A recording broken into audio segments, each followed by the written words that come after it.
بدل دے، میرا دل بدل دے، میرا دل بدل دے۔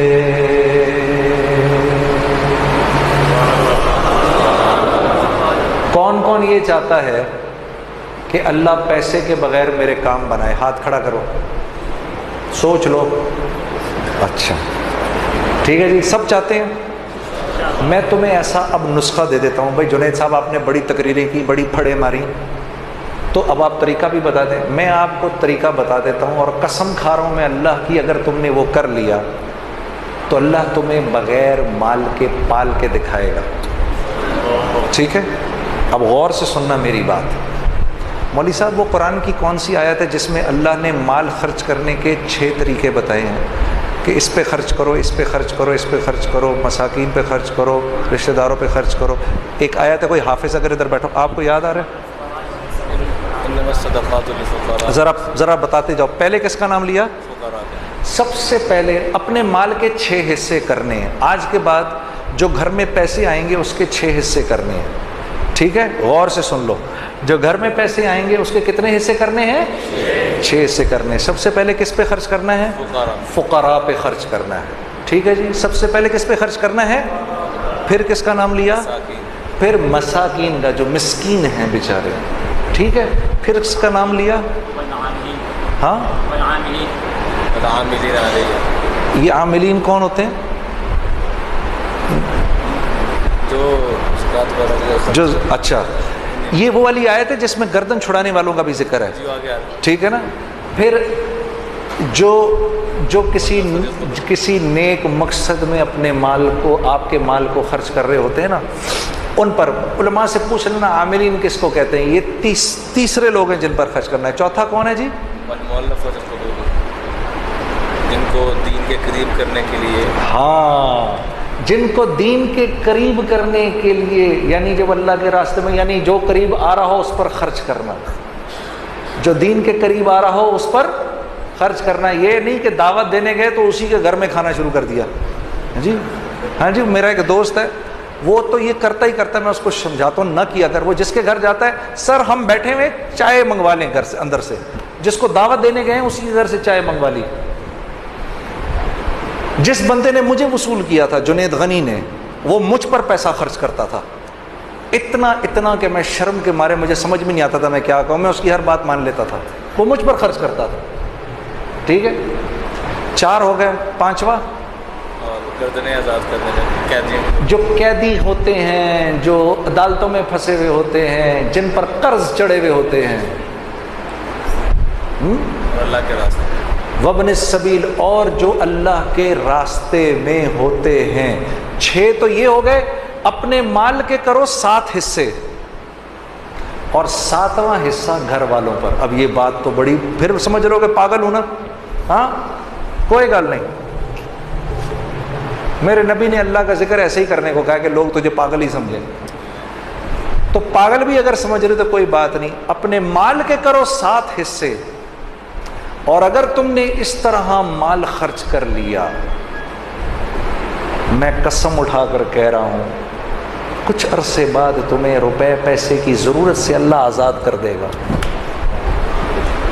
اگر نہ کیا تو مجھے پکڑ لینا۔ یہ بات مجھے مولانا سعید احمد خان صاحب کے توسط سے کسی نے بتائی ہے کہ ایک آدمی نے کہا مولانا یہ آپ زندگی کیسے گزارتے ہیں؟ انہوں نے بولا قرآن کی یہ آیت ہے، ان 6 لوگوں پر خرچ کر کے 7واں حصہ گھر والوں کو دے دو، اگر میرے ہی والا حال نہ ہوا تو مجھے پکڑ لینا۔ اپنے آنکھوں سے دیکھا کہ خالی جیب پر پیسے نکل جاتے ہیں۔ یہ سن لو جی، مولوی صاحب کہہ رہے ہیں اپنی آنکھوں سے دیکھا، خالی جیب میں سے پیسہ نکال رہے ہیں۔ پھر کچھ بات بنے گی نا، پھر مزہ بھی آئے گا زندگی گزارنے کا۔ ابھی تو اللہ سے لینا سیکھا ہی نہیں، کچھ دیکھا ہی نہیں کہ اللہ کرتا کیا ہے۔ ہاں، لوگوں کی غیبت کرنا بند کر دو، اللہ کی قسم تمہاری ایک بات کسی اور تک نہیں پہنچے گی۔ کر کے تو دیکھو، پیٹھ پیچھے لوگوں کی بات کرنی بند کر دو، ہاں تم قتل بھی کر دو کہ کسی کو پتہ نہیں چلے گا، کرنا نہیں خدا کے واسطے۔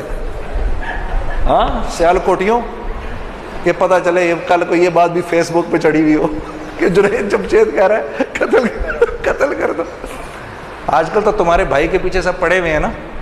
میرے لیے دعا کون کون کر رہا ہے؟ یا چلو میرے لیے دعا کون کون کرے گا؟ کرو گے نا؟ ہاں ٹھیک ہے. یہ کر کے دیکھو تمہاری زندگی کیا بن جائے گی. اتنا مزہ آئے گا زندگی گزارنے کا. تم اپنے اوپر پیسہ خرچ کرنا چاہو گے بھی تب بھی نہیں خرچ ہوگا. جس چیز کی خواہش کرو گے وہ اللہ کی طرف سے آ جائے گی تمہارے پاس. تمہیں سمجھ بھی نہیں آئے گی میں اس پیسے کا کیا کروں یار. پھر جا کر خرچ کر دو گے کسی کے اوپر. یہ لے لے یا اللہ. ادھر تم نے خرچ کیا ادھر اور آ گیا, ادھر تم نے خرچ کیا ادھر اور آ گیا. یہ ہے جینے کا مزہ. اب مزہ آئے گا جینے کا. ہاں اور کیا ہوگا؟ پہلے تو تم نے یہ باتیں سنی مولوی صاحب سے, اب عین الیقین ہو جائے گا.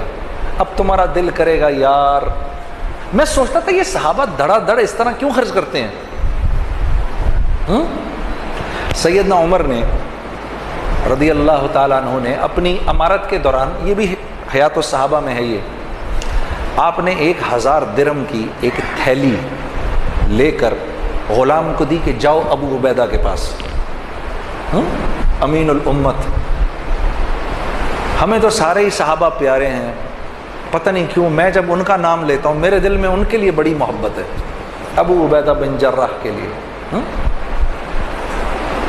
ان کی زندگی پڑھنا ضرور. کیا انسان تھے یہ. اپنے ان کے انتقال وقت کی زندگی پڑھنا تمہیں پتہ چلے گا ابو عبیدہ بن جراح رضی اللہ تعالیٰ عنہ کیا صحابی تھے. جا کے دو ان کو, اور تم کونے میں بیٹھ جانا, ذرا دیکھنا ابو عبیدہ کیا کرتے ہیں اس کے ساتھ. تو جی 1000 درہم کی تھیلی بھیج دی. تو پوچھا یہ کیا ہے جی؟ یہ جی 1000 اشرفیاں بھیجی ہیں. کس نے؟ امیر المومنین نے. کیوں؟ کہا جی آپ کی ضرورت. میں نے کب کہا مجھے ضرورت ہے؟ یہ امیر المومنین مجھے کیوں مشکل میں ڈالتے ہیں. یوں کر کے پوری تھیلی یوں کر کے کھولی, اس کی وہ بنائی. اپنی جوتی گانٹ رہے تھے اس وقت, اپنی جوتی گانٹ رہے تھے. وہ ساری اس کی پوٹلیاں بنا کے باندی کو بلایا, یہ اس کو دو, یہ اس کو دو, یہ باندھ کے سب اڑا کر اپنی جوتی گانٹنی شروع کر دی. غلام نے واپس جا کر کہا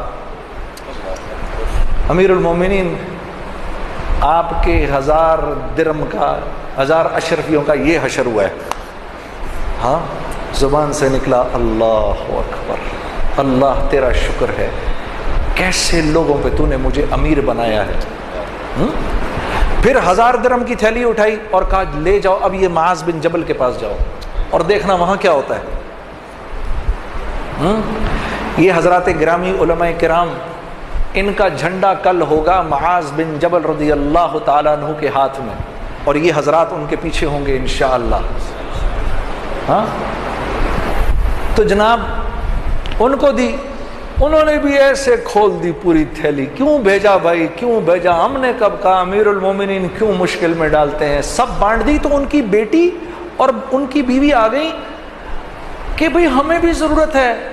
کہا اچھا تو پہلے بتانا تھا. یوں تھیلی پھینکی, یہ رکھ لو اس میں جو کچھ بھی ہے. تو 2 اشرفیاں نکلیں اس میں سے. غلام واپس گیا, کیا ہوا؟ کہا جی یہ ہوا. کہا اللہ تیرا شکر ہے, تو نے ایسوں پہ مجھے امیر بنایا.